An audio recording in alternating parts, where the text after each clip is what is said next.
You caught me, huh? Well, it saves me the trouble of explaining from scratch.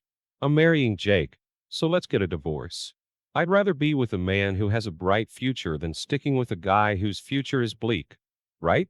Oh, and by the way, I'll leave Emily with you.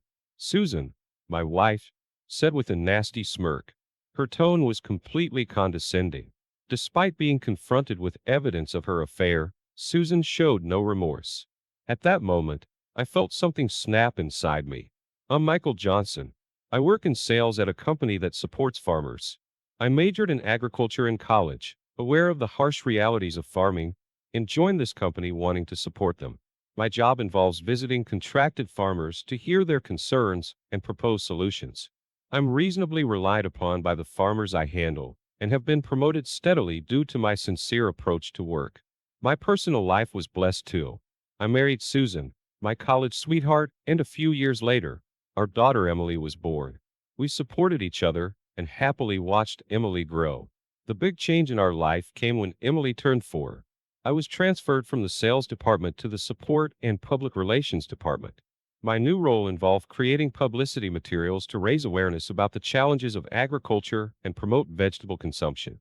It wasn't as flashy as sales, but the management wanted to utilize my experience, so I accepted the transfer. My salary didn't change significantly, so I casually mentioned the transfer at dinner, which drastically changed Susan's mood. When I asked why she was so agitated, she yelled at me for being nonchalant about closing my path to advancement. I thought she was just shocked, but her mood never improved. I regretted my casual tone and explained repeatedly that it wasn't the end of my career, but she wouldn't listen. Instead, our normal conversations dwindled away. While I was pondering what to do, Susan, who had returned to work, switched from part-time to full-time. I was surprised when the daycare called because they couldn't reach Susan, so I almost made a strange voice with shock. When I asked Susan why she didn't discuss her work changes with me, she stubbornly said it was her business. Eventually, I couldn't come to terms with her, and it started affecting daycare drop-offs and pickups. Besides, for some reason, Susan became negligent in caring for Emily. No matter how much I tried to talk, she wouldn't listen, and time just passed. As time passed, our arguments escalated, sometimes in front of Emily. At that time, Emily somehow sensed that things weren't going well between me and Susan, so she started increasingly insecure and tearful at night. I decided to handle things myself. I took over Emily's care, explaining the situation to my company. I started doing daycare drop-offs and pickups and cooking meals. Emily, sensing the change, became quieter. As young as she is, she may be concerned about not adding to our troubles. Since I started taking care of Emily without knowing Emily's feelings, Susan came home late and began staying overnight at the office. Honestly, I had bad suspicions but chose to trust her at that time. However, Susan began coldly pushing Emily away when she sought affection from her. Even if I interjected that she shouldn't have been so cruel, she would just glare at Emily, who has tearful eyes, without offering a hug. Emily stopped seeking comfort from Susan and often sat quietly in a corner. I tried desperately to tell Susan about Emily's loneliness when she came home late, but got only indifferent responses. I thought I would somehow give Emily as much love as Susan. I tried to compensate by spending more time playing with her. It didn't erase her loneliness for her mother, but I was a little relieved that Emily was smiling more than before. But the problem was Susan. Instead of changing her attitude, she started going out without a word on weekends. Eventually, I couldn't trust Susan anymore and decided to follow her after leaving Emily with my parents. It would have been okay if she was just shopping with a friend, but I saw her holding hands with a man I didn't know and entering a hotel. I somehow managed to take a photo with my shaking hands as evidence and left the scene quickly. The next day, when I confronted her with the photos, Susan just laughed. Caught me, huh? Well, it saves me the trouble of explaining from scratch. I'm marrying Jake, so let's get a divorce. I'd rather be with a man who has a bright future than sticking with a guy whose future is bleak. Right? Oh, and by the way, I'll leave Emily with you, Susan said with a nasty smirk. Her tone was completely condescending. Despite being confronted with evidence of her affair, Susan showed no remorse. At that moment, I felt something snap inside me. So, I decided to divorce Susan. Looking back, A big reason might have been her affair partner's dislike for kids and her willingness to give up custody of Emily. By this time, Emily had stopped trying to hold Susan back. When Susan left, Emily looked like she might cry, but the memories of being treated coldly stuck with her, and she didn't cling to Susan. Even after Susan was gone, life with Emily and me didn't change. This made me realize how insignificant Susan's presence had become in our family. Emily seemed a bit down, but still, she smiled at me. The day after Susan packed her things and left, an unknown woman suddenly visited. When I asked who she was, she hesitated a bit, and then revealed that she was the wife of Susan's affair partner, Jake. I was stunned, not understanding why a woman who should have never crossed paths with us was at my doorstep. She apologized and explained everything. Elisa had been a homemaker since marrying Jake, but recently, she suspected him of infidelity due to his late returns. Without confronting him, one day, Jake brought Susan home, asked her to sign divorce papers, and told her to leave. Because she was suddenly told, she begged to stay until finding a new place, but he wouldn't listen to her at all. When she was packing while struggling with what to do, Susan mocked her, suggesting she should get along with me since we were both abandoned. Gave her the address of this apartment.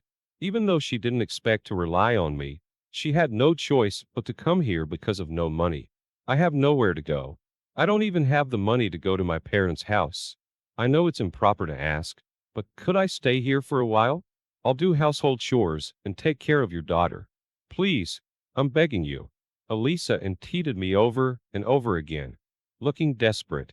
Seeing Elisa's desperation and somewhat feeling responsible, I decided to let her stay in the room Susan used until she found a new place. At first, Emily kept her distance from Elisa, even not tried to, but it didn't take long for them to grow close. Since Elisa started staying with us, Elisa did all the housework flawlessly and took great care of Emily. Her cooking was delicious and well prepared more than mine, and she played kindly with Emily, who quickly grew fond of her. When I saw that Emily was more clingy than when she was with Susan, I apologized to Elisa, but she laughed and said that she was happy because she loves children. 1 month into the unusual days living together, Elisa handed me an envelope with money for rent. I thought she was just doing housework during the day, so I asked if she had taken a part-time job. With a sad look, Elisa shared her past with ex-husband, Jake. She used to work as a wedding video creator for a company specializing in wedding services before marrying Jake. She loved seeing people who enjoy and being moved to tears by her work. One day when she was enjoying her work smoothly, she met Jake at a blind date that her coworker had asked her to join, and after a few years of dating through making move on her, they finally got married. He was kind initially and supported her career, but after marriage, he forced her to quit and become a housewife apparently. She started being afraid of his yelling and complied, and ended up leaving her beloved job to focus on housework. She had been working hard at housework to live up to his expectations, but she was getting tired of Jake complaining and yelling at her over the smallest things. In addition, because she was not allowed spending money and time on her appearance, she felt she was aging rapidly and lost her confidence completely. Jake even laughed at her about this, and it hurted her. But, being away from Jake and living with me, and Emily rekindled her spirit to move forward again. She had started video editing work again using her old laptop. The money she gave me was from a few video editing jobs she had done. Please accept this. It's rightfully owed. Since coming here, I've only been on the receiving end. I had given up on having children, but now I've been truly happy since spending time with Emily, she said with a fleeting smile. I felt my heart tighten. I was slowly being drawn to Elisa but didn't feel it was my place to say anything, keeping my feelings locked away. That heaviness was unbearable, and at that moment, I couldn't say anything to Elisa. Sometime later, while Elisa was out shopping and I was playing with Emily, she suddenly said, "Hey, Dad, do you dislike Elisa? She said she wished she'd met you earlier and that I was her real daughter. I wish Elisa was my mom too. What about you?" Emily asked me this with a very innocent smile. I never imagined they talked about such things. Probably while I was at work. After I was pushed by Emily's words, I took a deep breath and made up my mind. As soon as Elisa returned from shopping, I took her hand and looked into her eyes. I've always felt I wasn't in a position to say this, but I don't want to have regrets. Elisa, Would you consider dating me with the intention of marriage? I would like you to stay here, if possible. Struggling to find the words, I saw tears in Elisa's eyes as she grasped my hand back. I've been hoping to stay here, she said softly and smiling. Is Elisa going to be my mom? Emily asked with sparkling eyes as she ran up to me. I playfully tapped her head. I replied with a smile, it depends on Dad, I guess. Emily's face burst into a radiant smile as she cheered, go for it, Dad. Several months had passed since Elisa started living with us. Elisa, now doing well financially, began to take more care of her appearance, becoming almost dazzlingly beautiful to me. We were enjoying our happy days together as a trio when suddenly the doorbell rang, shattering our peace. On the screen, I saw Susan and presumably her affair partner, Jake. I wanted to ignore them, but they kept causing a commotion outside, so I reluctantly let them in. Sitting across from us, Susan and Jake wore ingratiating smiles and asked for money. Noticing my skeptical look, they hurriedly started explaining their situation. Apparently, Jake had left a major IT company to start up a business with some college friends. But recently, they were losing contracts and becoming desperate. Even with Susan's financial help, they were running out of money and struggling to make ends meet. Please help us. You must have money, right? A little help wouldn't hurt, Susan said in a whiny tone, feeling disgusted. I firmly told them I had no money to give them. Jake, apparently irritated by my response, suddenly stood up and glared at Elisa. You've really cozied up to this guy, haven't you? Right. You can't survive without a man's help, can you? If you weren't here, maybe he would have easily given us the money. I can't understand why he would spend his money on a woman like you. In that moment, I grabbed Jake by the collar and pulled him close. Can't survive without a man's help? Huh? Weren't you the one who forced that on her? Elisa is capable and skilled enough to live independently.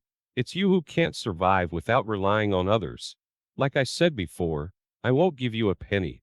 The money I earn is for my precious family from now on. When I yelled like that, Susan and Jake, their faces turned pale, ran away like they were escaping. I later learned that Jake's venture wasn't due to any outstanding skills. He just wanted to escape a life constrained by his boss. The company was barely surviving not because of Jake's leadership, but due to the technical skills of the other staff, which he never appreciated.